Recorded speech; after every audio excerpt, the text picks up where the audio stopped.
마음이 드셨다면 구독, 좋아요 꼭 부탁드리겠습니다. 고맙습니다.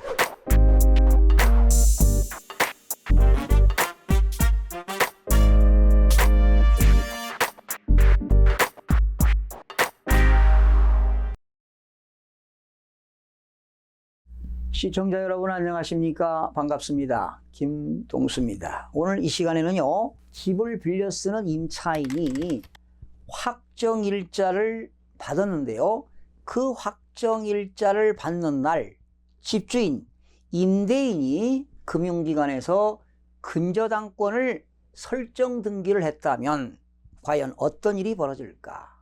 바로 임차인에게는 크나큰 경제적인 손실이 발생한다는 내용에 대해서 여러분과 함께 알아보는 시간을 갖도록 하겠습니다. 요즘 최근 들어서요, 주택의 매매 가격과 전세 가격이 많이 하락하고 있죠.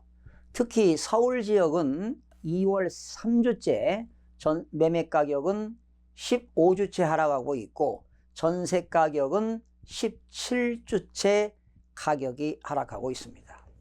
대한민국의 주택 보급률이 100%에 육박한다 하더라도 서울시에는 집 없는 서민들이 무려 50%에 해당한다고 합니다. 그러니까 반절이 자기 집이 있고 나머지는 무주택자가 있다는 것입니다. 자, 그러면 결과적으로 무주택자들은 집주인, 임대인과 임대차 계약을 하고 전세를 사는 사람, 월세를 사는 사람들이 많다는 얘기가 되겠는데요. 문제는 이제 임차인들이 임대인하고 계약해서 계약 기간이 만료되었는데 세입자가 임대인으로부터 보증금을 반환받지 못하는 그러한 경우가 상당히 많이 발생하고 있습니다. 이런 것들이 바로 역전세, 바로 역전세라고 하는 것은 임대인 입장에서 임차인, 세입자를 구하지 못하는 것이 역전세가 되겠고요. 깡통전세라고 하는 건 임대인이 임차인에게 보증금을 제대로 돌려주지 못하는, 즉 임차인이 보증금을 미반환받을 수 있는 이런 것들이 바로 깡통전세가 되겠는데, 이러한 역전세와 깡통전세로 사회적인 문제로 현재 야기되고 있습니다. 근데 요즘요, 이렇게 역전세와 깡통전세가 발생하는 복합적인 이유가 있습니다. 이건 바로 뭐냐면 자금이 부족한 상태에서 말이죠, 투자 목적으로 갭 투자를 한 사람들이 있기 때문입니다.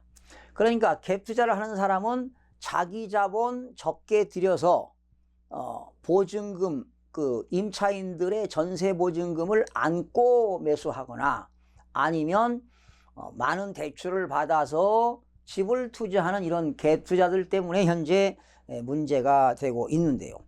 결과적으로 갭 투자에 문제가 되는 것은 그런 투자자들이 많은 대출을 받거나 보증금, 전세 보증금을 안고 사기 때문에 매수하는 입장에서는 사실은 자금이 부족한 상태에서도 이렇게 투기 목적으로 이제 투자를 한 겁니다. 이러다 보니까 결과적으로 손해보는 건 누구냐? 임차인들입니다. 그래서 사실은 갭 투자들과 계약한 임차인들은 오히려 깡통 전세가 많고, 이런 갭 투자를 한 임대인들이 임차인들에게 고통을 주고 있다는 사실입니다. 참 서글픈 얘기인데요. 그래서 이런 경우는 흔하지는 않지만 여러분들이 임대차 계약할 때 반드시 주의할 사항이 좀 하나 있습니다. 사실은 임대차 계약할 때 임차인들은 주의할 내용이 많은데 오늘 특별한 경우를 하나 소개하겠습니다. 방금 말씀드렸듯이 임차인이 확정일자를 받는 날 어떤 악덕 그 집주인이 금융기관에서 근저당권을 했다면 그런 상태에서 임대인이 채무가 많아가지고 금융기관에서 의무경매를 신청해서 그 부동산이 경매로 넘어간다면 임차인은 무지하게 불리합니다. 그 불리한 이유, 그리고 먼저 근저당권자가 배당을 받아가기 때문에 임차인은 후순위 권리자가 되기 때문에 배당을 다 받지 못한다는 사실입니다. 이게 바로 깡통전세가 발생한다는 이야기입니다. 자, 그러면 이걸 한번 생각해 보시죠. 보통 임차인들이요, 임대차를 계약할 때 계약하고 중도금 주고 잔금을 주는데 보통 잔금 주는 날 뭐 합니까? 이삿짐 풀고 전입신고 하잖아요. 그래서 우리 법률적인 용어는 이런 게 있습니다. 내가 임대차 계약을 맺고 유상계약이라고 하죠. 유상계약. 그리고 그 아파트 부동산을 점유하는 거예요. 점유. 그리고 임대차 계약서를 가지고 주민센터에 가서 전입신고 하잖아요. 그러면 유상계약을 맺고 부동산을 점유하고 전입신고하면은 그게 대항 요건입니다. 그런데 전입신고한 그 다음날 0시부터 제3자한테 주장할 수 있는 대항력이 발생합니다. 대항력이라는 것은 주장할 수 있는 힘을 대항력이라고 하는데, 그러면 이때 대항 요건에다가 확정 일자까지 받게 되면은 우선 변제권 효력이 있다 합니다. 그러면 대부분 사람들이 전입신고하면서 임대차 계약서를 가지고 주민센터에 가서 확정 일자까지 받으면 역시 우선 변제권 효력이 있지만 대항력은 언제 발생하느냐? 만약에요, 뭐 2월 25일 날 잔금을 치르고 전입신고하고 확정 일자까지 받아도 2월 26일부터 대항력이 발생합니다. 그런데 집주인이 2월 25일 날 근저당권을 설정했어요. 그 등기사항 전부증명서 을구에 근저당권이 설정되어 있다. 등기 목적은 근저당권 설정, 등기 원인은 설정 계약이죠. 이렇게 근저당권이 설정됐는데 그 집주인이 만약에 금융기관에다가 채무를 제대로 변제하지 못해서 금융기관이 법원에다가 의무경매를 신청해서 그 아파트가 경매로 나온다면은 우선 변제는 누가 받아가느냐? 근저당권자가 먼저 배당을 받아갑니다.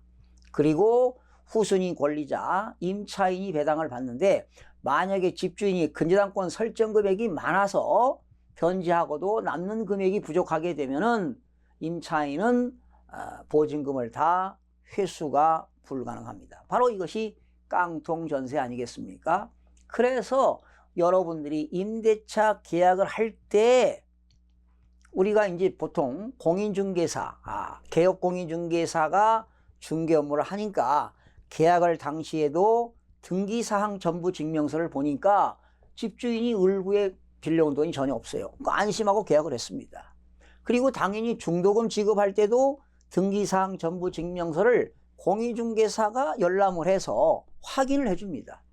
그리고 마지막 잔금 지급하는 날을 등기사항에 아무 이상이 없었어요. 그래서 잔금을 치렀다는 거 아니에요. 그런데 그날 잔금을 치르고 나는 전입신고했지만 대항력은 그 다음날 26일 날이기 때문에, 그런데 집주인이 미리 손을 써가지고 잔금 지급하는 날 25일 날 근저당권의 등기부 등기사항 전부증명서 을구에 근저당권이 설정되어 있다면 근저당권자가 우선 변제권이 있습니다. 나는 후순위자가 되는 겁니다. 그래서 그 물건이 경매시장에 나온다면은 먼저 금융기관이 배당을 받아가고 나는 후순위 권리자가 되기 때문에 배당을 늦게 받는다는 것입니다. 그래서 결과적으로 임차인이 손해보는 경우가 있다. 이러한 것들을 예방하는 방법은 뭐냐? 공인중개사하고 임대차 계약을 맺을 때 특약상을 맺는 겁니다. 임대인이 내가 잔금을 지급하기 전까지는 근저당권을 설정해서는 아니 된다. 단 설정하게 되는 경우는 이 계약은 무효로 한다는 특약을 맺습니다. 그런데 그것만 가지고도 나는 임차인은 불합리하니까 보증금에다가 추가 비용까지 청구할 수 있도록 특약을 맺는 겁니다. 당연히 내가 잔금을 치르는 날, 치르기 전까지는 임대인은 근저당권을 설정할 수 없다. 만약에 근저당권을 설정한다면 계약은 무효로 하되, 만약에 설정했다면 보증금 반환은 물론 별도로 추가 배상을 할 수 있도록 계약서상에 특약을 해서 명시를 한다면 여러분들의 재산을 안전하게 지킬 수가 있을 것입니다. 자, 이거는 임대인이 서운하게 생각할 것도 없어요. 당연한 건 아니겠습니까? 그런데 임대인 집주인 입장에서 나쁜 맘 먹고요, 사기치려고 한다면 얼마든지 할 수가 있다는 겁니다. 그러면 피해는 누구한테 가는 거냐? 임차인한테 가는 겁니다. 결과적으로 없는 사람들이 더 사기를 당하게 되고 경제적인 손실이 발생하게 되니까 반드시 금액이 큰 금액을 임대차 계약할 때는 반드시 임대차 계약서상에 특별한 약정을 해라, 이런 얘기입니다. 네. 절대로 잔금을 지급하기 전까지는 집주인은 근저당권을 설정하지 아니한다. 이러한 특별한 약정을 맺어라. 이렇게 되면은 여러분들의 전세 보증금을 지킬 수가 있습니다. 여러분 아셨죠?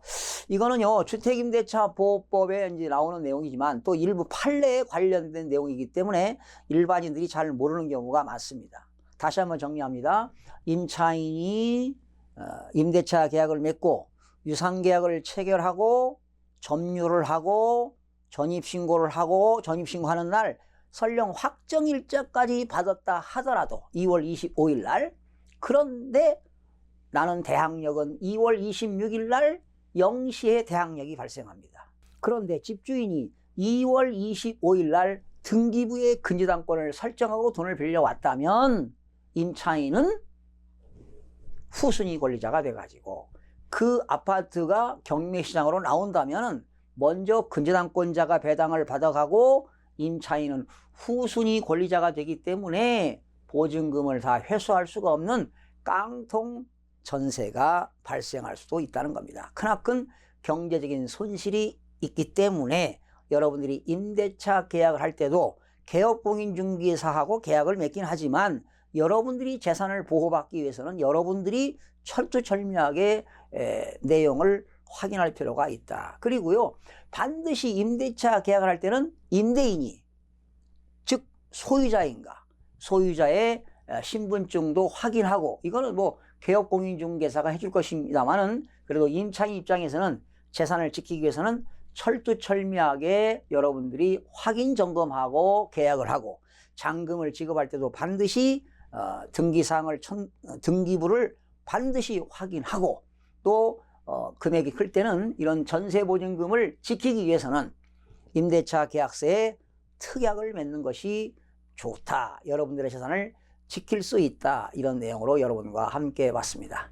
시청해주신 여러분 대단히 고맙고요. 혹시 여러분들이 이 방송을 들으시고 의문점이 있으면 댓글 남겨주시면 제가 여러분들에게 무엇이든지 물어볼 시간에 또 답변하는 시간을 갖도록 하겠습니다. 시청해주신 여러분 대단히 고맙습니다. 다음 시간에 찾아뵙겠습니다.